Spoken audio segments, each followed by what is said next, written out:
specifically about the emotional component and how to deal with that, because one of the things, I am also a social worker, and I've been in private clinical practice for over 10 years.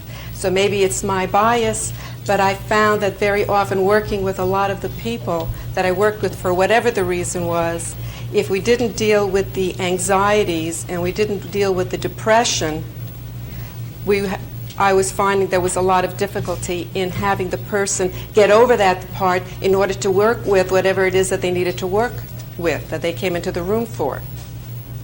So that very often we dealt with the anxiety part. It actually helped deal with whatever the issue was, as opposed to, well, once you clear up the issue, the anxiety will go away. It didn't tend to be that way because the person was so involved in the emotional part of the feelings of what was going on, whether it was depression or anxiety, that it was hard for them to concentrate and deal with what needed, the changes that they wanted to make in their life. So my background is as a clinical social worker.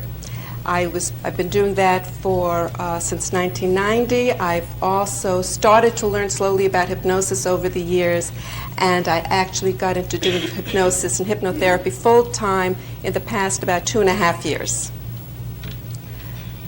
Now, when it comes to things about pain, especially chronic pain, which is what I want to talk about, there's that emotional part that goes along with it. Of course, if day after day you're concerned about the pain still being there, when everybody tells you you're not supposed to it's supposed to go away, or you're supposed to be able to handle it, or that there's something the matter, but they don't know what it is because they took care of the problem, you're left with the feeling that there must be something wrong with you.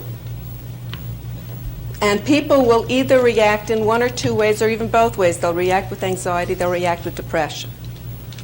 Very often, it'll be a combination of both, sometimes one, sometimes the other, and you really do need to deal with it. And the thing is that a lot of people sort of think that if you take care of that anxiety, you can take care of both. And one of the things I've learned, and what I want to pass on to you this morning, is that there really is a difference between dealing with the anxiety and dealing with the depression. Because the people who feel anxious react in a completely different way from the people who feel depressed. And so that what I'm going to talk about is a little bit about how to recognize if a person is anxious or if a person is depressed.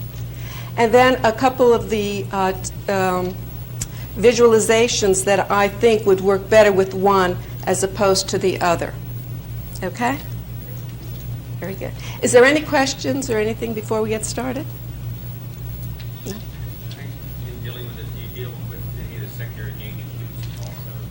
Do I deal with secondary gain issues? Absolutely, all the time. But since we only have the 50 minutes, I'm going to really focus basically on the anxiety and depression.